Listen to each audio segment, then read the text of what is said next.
Okay, so today we will start with a new chapter called liquidation of companies. Chapter का नाम है liquidation of companies. ये इसका synopsis है। Liquidation, features of liquidation, types of liquidation, liquidator, preferential creditor, format of liquidator, financial statement and practical problem. अभी basically liquidation of company का मतलब क्या होता है? लिक्विडेशन का मतलब होता है बंद कर देना, राइट? मतलब कंपनी को बंद कर देना, उसको कहते हैं लिक्विडेशन ऑफ कंपनी, राइट? लेकिन कैसा है कि कंपनी जो है ना, एक आर्टिफिशियल पर्सन है। आर्टिफिशियल पर्सन का मतलब क्या है कि उसका फॉर्मेशन जो है वो कंपनीज एक्ट के हिसाब से होता है। उसका ऑपरेशन मतलब जब तक वो कंपनी चलती है तभी भी उसको कंपनीज एक्ट 2013 के हिसाब से चलाना पड़ता है। और वो जब कंपनी डिसॉल्व मतलब बंद हो रही है तभी भी उसको कानून के फॉर्मेलिटी के थ्रू ही बंद कर सकते हैं। मतलब वो सोल ट्रेडिंग कंसर्न तो नहीं है कि जब भी मर जाए तभी खोल दिया और जब भी मर जाए तभी बंद कर दिया, राइट? तो लिक्विडेशन ऑफ कंपनीज का मतलब क्या है कि कंपनी को बंद करना है, लेकिन कंपनी को बंद करते वक्त भी कुछ लीगल प्रोसीजर फॉलो करने पड़ते हैं। तो एक एक करके हम लोग देखेंगे। सबसे पहले लिक्विडेशन का मतलब क्या है? तो liquidation is a legal procedure by which the corporate life of a company is brought to an end, right? मतलब लिक्विडेशन एक लीगल प्रोसीजर है जिसके थ्रू कंपनी को क्या किया जाता है? बंद किया जाता है, मतलब उसके कॉर्पोरेट लाइफ को खत्म किया जाता है। ओके, तो अभी लिक्विडेशन का फीचर्स क्या है? तो company can be liquidated in sound position as well as unsound position. इसका मतलब क्या है कि ज़रूरी नहीं है कि कंपनी जो है वो साउंड पोजीशन का मतलब होता है कि प्रॉफिट में चल रही है, राइट? और अनसाउंड का पोजीशन का मतलब होता है कि लॉस में चल रही है, राइट? तो लोगों को ऐसा होता है कि कंपनी लॉस में होने पे ही लिक्विडेट होती है, तो ऐसा ज़रूरी नहीं है। कंपनी का लिक्विडेशन जो है वो साउंड पोजीशन में भी होता है और अनसाउंड पोजीशन में भी होता है, राइट? साउंड पोजीशन की अगर हम लोग बात करेंगे तो हम लोग ने अमालगमेशन वाला चैप्टर किया है, राइट? अमालगमेशन में क्या होता है? दो कंपनी लिक्विडेट होती है और एक नई कंपनी फॉर्म होती है, तो that is liquidation in sound position, right? Then second is when liquidation take place, मतलब जब लिक्विडेशन होता है तो क्या होता है? तो assets of the company is realised, right? Capital is collected and out of the proceeds claim of the creditors are settled, right? मतलब क्या है कि लिक्विडेशन के वक्त क्या होता है कि एसेट्स को बेचा जाता है और कैपिटल इज कलेक्टेड। अभी ये कैपिटल इज कलेक्टेड इसका मतलब क्या होता है पता है? देखिए, शेयर होल्डर्स, अगर आप लोग ने 12th स्टैंडर्ड में एसपी पढ़ा है ना, तो एक कैपिटल होता है जिसको कहते हैं reserve capital. I am not talking about reserve and surplus, it is reserve capital. तो वो रिजर्व कैपिटल जो है ना, वो कंपनी लिक्विडेशन के टाइम पे कलेक्ट करती है, राइट? और शेयर होल्डर्स को वो पैसा पे करना पड़ता है। वो ऐसा नहीं बोल सकते कि कंपनी बंद हो रही है तो हम वो पेमेंट नहीं देंगे, because they are legally bound to pay that, right? तो वो कैपिटल को कलेक्ट किया जाता है और जो भी पैसा आता है उससे फिर जो भी क्रेडिटर्स वगैरह है यानी जो भी लाइबिलिटी है उसको सेटल किया जाता है, right? Then if any surplus is left it is return to the share holders of the company according to their rights, right? मतलब बाद में अगर पैसा बचता है तो शेयर होल्डर्स को पे किया जाता है उनके राइट्स के हिसाब से।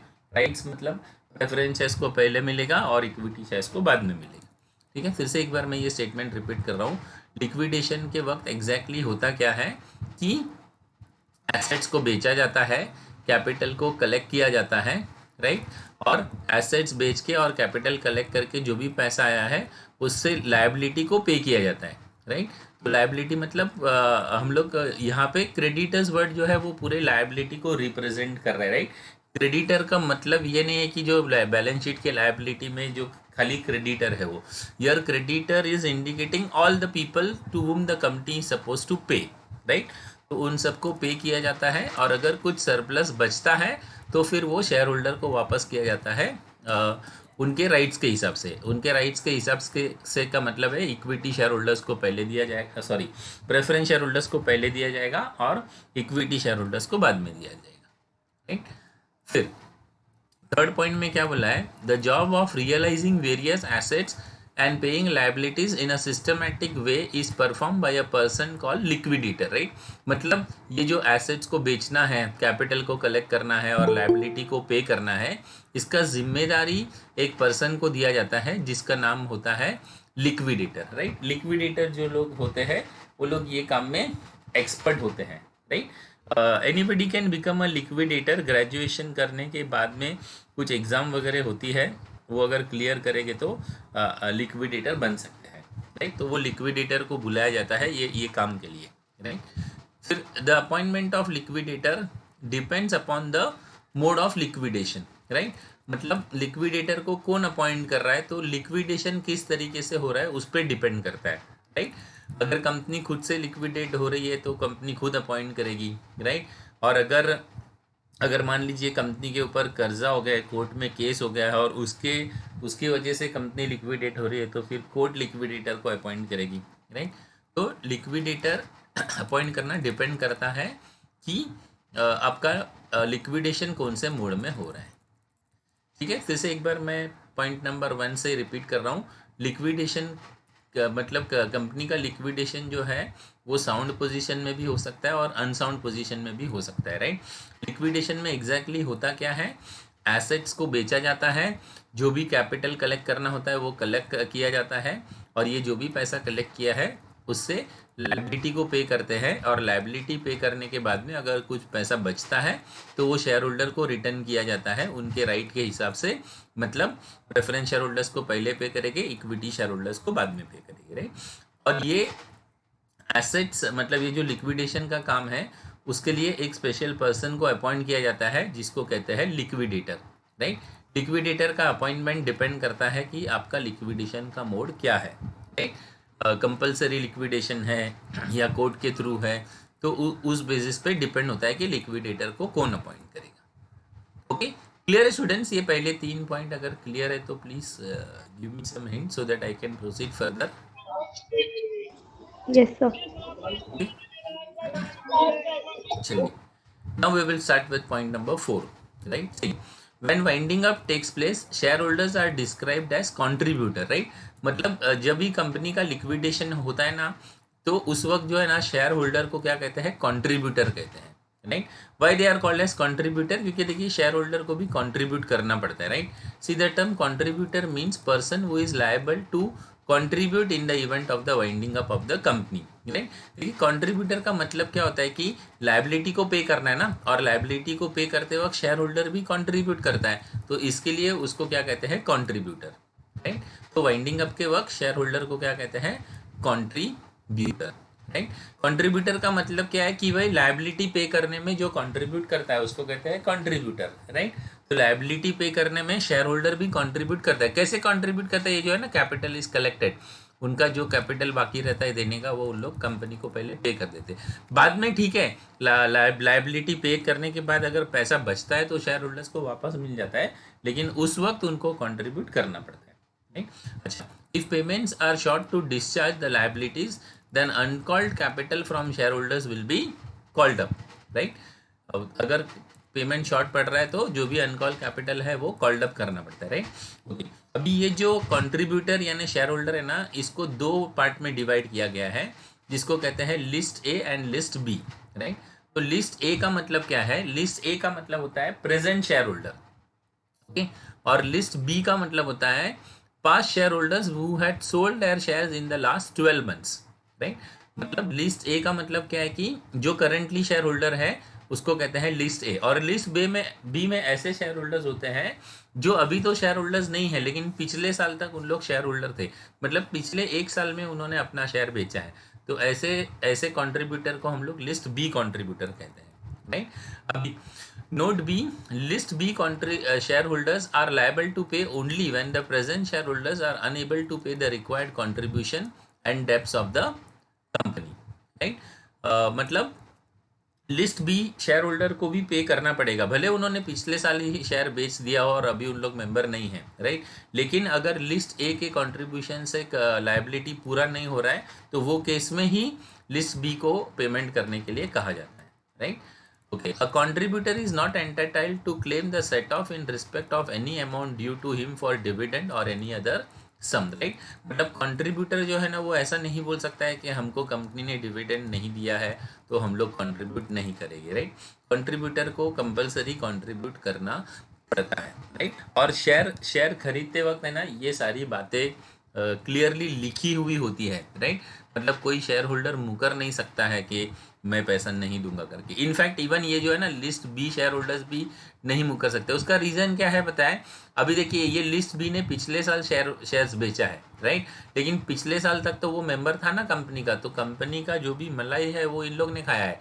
अभी वो जो नया वाला बंदा यही साल खरीदा है, वो बोलेगा कि मैं तो यही साल खरीदा हूँ, मैं क्यों पेमेंट दूँ, ठीक है ना।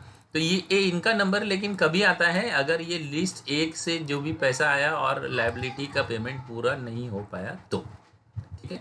फिर से एक बार मैं पॉइंट नंबर 4 रिपीट कर रहा हूँ। देखिए पॉइंट नंबर 4 में क्या बोला है कि वाइंडिंग अप के वक्त शेयर होल्डर को क्या कहते हैं, कंट्रीब्यूटर। क्यों कंट्रीब्यूटर कहते हैं, क्योंकि कंट्रीब्यूटर का मतलब होता है a person who is liable to contribute in the event of winding up of the company. Winding up करते वक्त लायबिलिटी के पेमेंट में जो भी कंट्रीब्यूट करता है उसको कहते हैं कंट्रीब्यूटर, राइट। तो if payments are short to discharge the liabilities then the uncalled capital of the share holders will be called up, right. मतलब अगर लायबिलिटी के लिए एसेट्स बेच के जो पैसा मिला है वो कम पड़ रहा है तो शेयर होल्डर को भी कंट्रीब्यूट करना पड़ता है, राइट। इसीलिए उसे कंट्रीब्यूटर कहते हैं। और ये कंट्रीब्यूटर जो है उसको दो पार्ट में डिवाइड किया जाता है, list A and list B.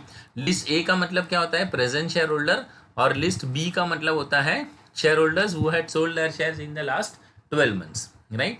तो लिस्ट बी को कभी कंट्रीब्यूट करना पड़ता है अगर लिस्ट ए से जो भी पैसा आया वो कम पड़ रहा है और लायबिलिटी पूरा नहीं हो रहा है, राइट। और कंट्रीब्यूटर लोग को कंपलसरी कंट्रीब्यूट करना ही पड़ता है। वो लोग ऐसा नहीं कह सकते कि भाई हमको डिविडेंड नहीं मिला है तो इसलिए हम लोग कंट्रीब्यूट नहीं करेंगे, right. This is all about point number 4. Is it clear, students? Hello. Yes, sir. Okay. Shall we move further? Point number 5, right? Point number 5 is types of liquidation, right? See, when the company is voluntarily liquidated by the shareholder, it is not compulsory that a company is in loss, right? मतलब voluntary मतलब कंपनी खुद से अगर liquidate कर रही है, okay, by the share holders चाहते हैं कि कंपनी को लिक्विडेट करना है। It can be in the case of amalgamation, it can be in the case of absorption, right. तो उसको कहते हैं voluntary liquidation, right. If the company wants to wind up, company will call the meeting of the share holder. If the special resolution is passed, company will liquidate and they will apply to the court. मतलब ये voluntary liquidation इसको कहते हैं कि when the company is voluntarily liquidated by the shareholder, if the company wants to wind up, company क्या करेगी, meeting बुलाएगी और वो मीटिंग में फिर special resolution. I hope you know the meaning of special resolution. Special resolution का मतलब होता है जिसमें 75% मेजोरिटी होना चाहिए, राइट। और ये सब प्रोसेस करने के बाद में उन लोग कोर्ट में अप्लाई करते हैं। इसको कहते हैं वॉलेंटरी लिक्विडेशन, राइट, मतलब खुद से। दूसरा होता है compulsory liquidation. Now if the company works against the company law, means not following the rules, then registrar of the company has the power to wind up the affairs of the company, right। मतलब कभी कभी क्या होता है compulsory liquidation मतलब court बोलता है इसको लिक्विडेट करना। क्यों बोलता है, क्योंकि कंपनी कुछ ऐसे काम कर रही है जो कंट्री के रूल्स के खिलाफ है या जो कंपनीज एक्ट के खिलाफ है। तो ऐसा कोई काम अगर कोई कंपनी करती है तो फिर उसको कंपल्सरीली वाइंड ऑफ करना पड़ता है, तो उसको कहते हैं कंपल्सरी लिक्विडेशन, ठीक है। फिर liquidator, in case of compulsory liquidation a person is appointed by the court known as liquidator. The liquidator is to submit a report regarding the current position of the company within 30 days. The statement which is prepared by the liquidator is known as statement of affairs. It is based on the current realizable value of assets and liabilities, right? जैसे मैंने बताया ना, compulsory liquidation मतलब court चाह रही है कि भाई ये कंपनी को लिक्विडेट करना है, राइट। तो उस केस में फिर कोर्ट क्या करेगी, लिक्विडेटर को अपॉइंट करेगी, राइट। और लिक्विडेटर को अपॉइंट करने के बाद में लिक्विडेटर का काम क्या होता है, the liquidator is to submit a report regarding the current position of the company within 30 days, right. मतलब लिक्विडेटर का काम क्या होता है कि रिपोर्ट सबमिट करना regarding the current position of the company. Current position of the company का मतलब क्या है कि कंपनी के जो भी एसेट्स और जो भी लायबिलिटीज है उसका करंट वैल्यू क्या है, राइट। क्योंकि हम लोग बैलेंस शीट बनाते हैं और अमालगमेशन के वक्त भी आपने देखा होगा कि जब हम परचेज कंसिडरेशन बनाते हैं तो ज़रूरी नहीं है कि जो वैल्यू बैलेंस शीट में लिखा है वही वैल्यू परचेज कंसिडरेशन में लिखा जाए। उस दिन उसका वैल्यूएशन किया जाता है और उस दिन वो एसेट का जो वैल्यू रहता है वो लिया जाता है, राइट। तो वो लिक्विडेटर को वही काम करना होता है, हर एक एसेट का और हर एक लायबिलिटी का वैल्यूएशन वो कराता है और वैल्यूएशन कराने के बाद में वो रिपोर्ट सबमिट कर देता है, राइट। वो एक स्टेटमेंट बनाता है जिसको कहते हैं statement of affairs, right. It is based on the current realisable value of the assets and liabilities. Okay, ये था लिक्विडेटर के बारे में। ओके, क्लियर है स्टूडेंट्स? Any doubt? ये दोनों टर्म्स क्लियर है? वॉलेंटरी लिक्विडेशन का मतलब क्या है? वॉलेंटरी लिक्विडेशन का मतलब है कि कंपनी खुद से लिक्विडेट होना चाहती है तो उस केस में फिर शेयर होल्डर्स लोग को बुलाया जाता है, मीटिंग अरेंज किया जाता है और स्पेशल रिजोल्यूशन पास किया जाता है और फिर वो रिजोल्यूशन लेके कोर्ट में अप्लाई किया जाता है, राइट। और कंपल्सरी लिक्विडेशन का मतलब होता है कि लॉ जो है वो कंपलसरी कंपनी को लिक्विडेट करना चाहती है, उसके कारण कुछ हो सकता है कि भाई कंपनी जो है वो लॉ के हिसाब से काम नहीं कर रही है, एक्ट के हिसाब से काम नहीं कर रही है, राइट। फिर उस केस में लिक्विडेटर को कौन अपॉइंट करता है? कोर्ट अपॉइंट करता है। और लिक्विडेटर का काम क्या होता है? 30 दिन के अंदर जो है वो कोर्ट को रिपोर्ट सबमिट करना। और क्या रिपोर्ट सबमिट करना? वो एक स्टेटमेंट बनाता है जिसको कहते हैं स्टेटमेंट ऑफ अफेयर्स, जो किसके ऊपर डिपेंड रहता है कि कंपनी का करंट वैल्यू मतलब रियलाइजेबल वैल्यू क्या है एसेट्स और लायबिलिटीज का। ये स्टूडेंट्स यहाँ तक कोई दिक्कत है? Shall I proceed further? Hello? Yes sir. Yes sir. Okay, चलिए आगे देखते हैं, राइट। अभी हम लोग को ये देखना है कि प्रेफरेंशियल क्रेडिटर का मतलब क्या होता है, राइट। क्योंकि जब कंपनी लिक्विडेट होती है ना तो सबसे पहले प्रेफरेंशियल क्रेडिटर को पे किया जाता है। तो प्रेफरेंशियल क्रेडिटर आखिर होता क्या है, right. So these are the people who have the right to receive the money first. It includes, इसमें कौन कौन आते हैं, राइट। So the amount due to government in preceding 12 months either to central government or state government or local authority, right? मतलब government का जो भी पैसा हो, चाहे वो सेंट्रल गवर्नमेंट हो या स्टेट गवर्नमेंट हो या लोकल अथॉरिटी हो, तो उसका पैसा पहले पे करना है, right. Then amount due to worker under the industrial dispute act, maximum 10,000 per worker, right. मतलब कोई इंडस्ट्रियल डिस्प्यूट एक्ट में केस चल रहा है और उसमें कुछ वर्कर को पैसा देने का बाकी है तो वो भी प्रेफरेंशियल क्रेडिटर में आता है, उसको पे करेंगे, लेकिन मैक्सिमम कितना है? 10,000 per worker, right. Then amount due to employees for salaries and wages, right. Salary of managing director is not included in the list of preferential creditor, मतलब इसमें मैनेजिंग डायरेक्टर का सैलरी इंक्लूड नहीं होता है, right. अभी salary due का, salary का कैसे है calculation? Salary due in the preceding 12 months, right. मतलब पिछले 12 महीने का सैलरी बाकी है तो 12 महीने के सैलरी में भी 4 महीने के सैलरी को प्रेफरेंशियल कहा जाएगा, बाकी का 8 मंथ्स का प्रेफरेंशियल नहीं होगा। प्रेफरेंशियल नहीं होगा इसका ये मतलब नहीं है कि उनको नहीं मिलेगा, उनको मिलेगा, मतलब पहले 4 महीने का देंगे, फिर बाकी के लोगों का क्लियर करने के बाद में लास्ट में जो पैसा बचता है उसमें से उनको मिलेगा, राइट। लेकिन एज अ प्रेफरेंशियल उनको 4 महीने का मिलेगा और उसमें भी एक लिमिट डाला गया है कि 20,000 पर पर्सन, राइट। फिर amount due to employee for of earned leave, मतलब अगर एम्प्लॉई का कोई अर्नड लीव का सैलरी बाकी है वो पे करेंगे। अगर कोई वर्कर को वर्कमैन कंपनसेशन में कोई पैसा देने का बाकी है वो पे करेंगे। Amount payable to employee under provident fund, gratuity, pension, state insurance act etcetera, तो ये सब जो है इसको कहते हैं प्रेफरेंशियल क्रेडिटर। तो इन शॉर्ट आपको ये याद रखना है कि प्रेफरेंशियल क्रेडिटर में क्या आता है। प्रेफरेंशियल क्रेडिटर में सबसे पहले तो गवर्नमेंट का पैसा आता है, चाहे वो कोई भी गवर्नमेंट हो, सेंट्रल गवर्नमेंट, स्टेट गवर्नमेंट या local authority. Local authority Mumbai में local authority is municipal corporation, right.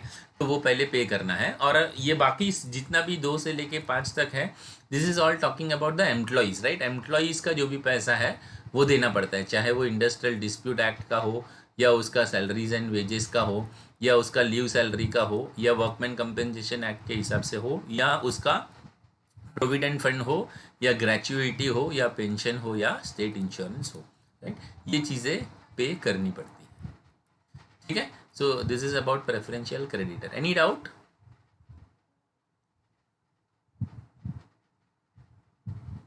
Hello, Yes, sir.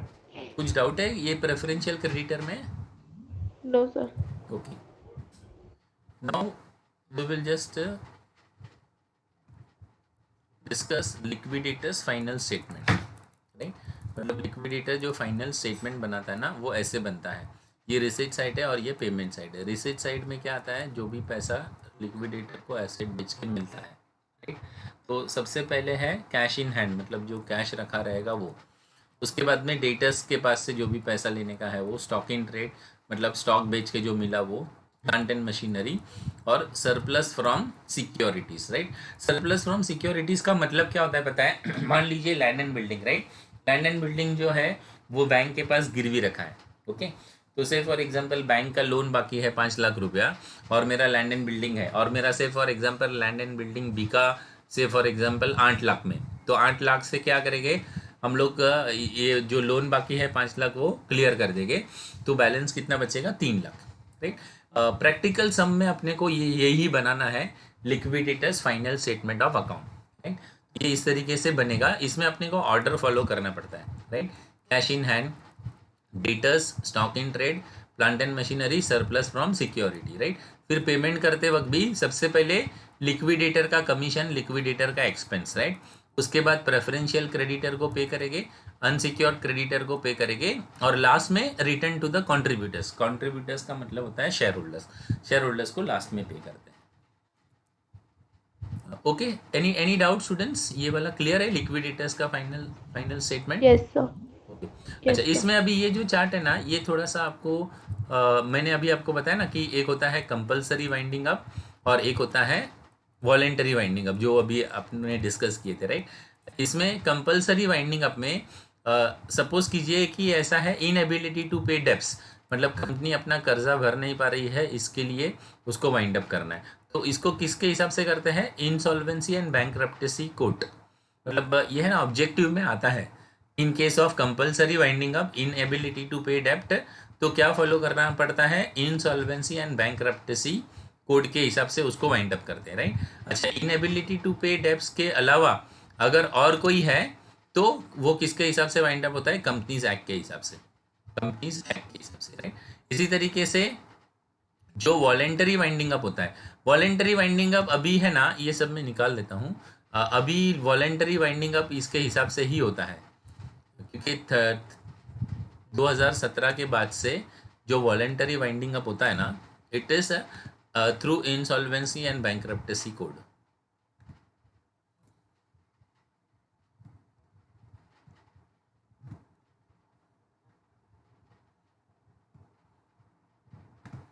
ठीक है, तो इन शॉर्ट आपको इतना याद रखना है कि कंपलसरी वाइंडिंग अप अगर इनएबिलिटी टू पे डेब्ट्स की वजह से है तो इंसॉल्वेंसी एंड बैंकरप्टेसी कोड के हिसाब से वाइंडिंग अप। अब ये actually insolvency and bankruptcy code है क्या एक्चुअली? क्योंकि कंपनीज एक्ट में बहुत सारी चीज़ें हैं, राइट। तो अभी क्या होता है कि जब कोई कंपनी वाइंड अप होती है और फिर कंपनीज एक्ट के हिसाब से उसको वाइंड अप करना है, तो वो बार बार वो लॉ के पूरे क्लॉजेज में वगैरह जाना पड़ता है। तो इसके लिए गवर्नमेंट ने क्या किया है कि उसके जो भी क्लॉजेज है ना, उसको निकाल के एक कोड बना दिया है, इंसॉल्वेंसी एंड बैंकरप्टेसी कोड। तो अभी ये इसके अंदर जो भी डिटेल है ना, वो ये इससे रिलेटेड ही है, वाइंडिंग अप से रिलेटेड, राइट। तो फिर कोर्ट का काम इजी हो जाता है, उनको इसके थ्रू ही जाना पड़ता है, ओके। अभी दूसरा क्या है कि grounds other than inability to pay debts, मतलब अगर इनएबिलिटी टू पे डेब्ट्स के अलावा कोई रीज़न की वजह से अगर कंपनी वाइंड अप हो रही है, तो उसके बारे में उन्होंने ये अभी तक बनाया नहीं है। तो इसके लिए उन लोग कंपनीज एक्ट 2013 में जो प्रोविज़न है वो फॉलो करते हैं, राइट। और दूसरा आता है वॉलेंटरी वाइंडिंग अप। तो वॉलेंटरी वाइंडिंग अप जो है वो इसके हिसाब से ही होता है, इंसॉल्वेंसी एंड बैंकरप्टेसी कोड के हिसाब से ही इसका वाइंडिंग अप होता है, राइट। ये चीज़ आपको ऑब्जेक्टिव में वगैरह पूछते हैं, इसके लिए मैंने ये यहाँ पे रखा है, ठीक है। तो इसका कंसेप्चुअल पार्ट इतना ही है, राइट। ये मैं आपको एक्सेल फाइल भेज देता हूँ ग्रुप में, तो आप लोग देख लेना, राइट। और नेक्स्ट क्लास में मैं आपको इसका सम सॉल्व कराता हूँ। सम सॉल्व कराते वक्त आपको ये ध्यान में रखना है कि अपने को ये फॉलो करना पड़ेगा, क्या, जो नीचे फॉर्मेट है ना, ये वाला, एक मिनट, हाँ, ये वाला फॉर्मेट अपने को फॉलो करना पड़ेगा। एसेट्स में पहले cash in hand, debtor, stock in trade, ठीक है, और पेमेंट करते वक्त भी liquidator, commission, expenses, preferential creditor को पहले पे करना है, अनसिक्योर्ड क्रेडिटर्स को बाद में पे करना है, रिटर्न्स टू कॉन्ट्रीब्यूटर्स को बाद में करना है। इट इज जस्ट लाइक, अगर आप लोग, पता नहीं, पीसमेल डिस्ट्रीब्यूशन चैप्टर आप लोगों ने पढ़ा है कभी? Hello hello, Yes, sir. Piecemeal distribution chapter आप लोगों ने पढ़ा है कि नहीं कभी, पार्टनरशिप का? क्योंकि बीकॉम स्टूडेंट्स को वो एस वाई बीकॉम में है, अभी बैफ वाले को कौन से सेम में है मुझे आइडिया नहीं है, बट होगा ज़रूर, जो बीकॉम वाले पढ़ रहे हैं वो आपको तो आया ही होगा। एस वाई बीकॉम में आप लोग ने पढ़ा है, एस वाई बैफ में पीसमिल डिस्ट्रीब्यूशन, जिसमें एसेट्स को बेचा जाता है और लायबिलिटी को पे किया जाता है। हेलो, तो ये सेम वैसा ही है, but this is in the form of account format, मतलब वो कैसा होता था, स्टेटमेंट फॉर्मेट में होता था, ये अकाउंट फॉर्मेट में। सिंपल है, इसके क्वेश्चंस मतलब सिंपल है, ज़्यादा डिफिकल्ट नहीं है, ठीक है। तो आप लोग एक बार ये थियरी रेफर कर लीजिए, मैं आप लोग को आज भेज दूंगा। And I think tomorrow is Saturday, no? Okay, कल से हम लोग सम्स स्टार्ट करेंगे। किसी का कोई क्वेरी है ये थियरी से रिलेटेड तो बताइए, मीनिंग वगैरह No, सब sir. एक बार आप लोग रीड करेंगे तो आ जाएगा, ठीक है। तो भी Yes, आज तो sir. मेरे ख्याल से लिखने का तो कुछ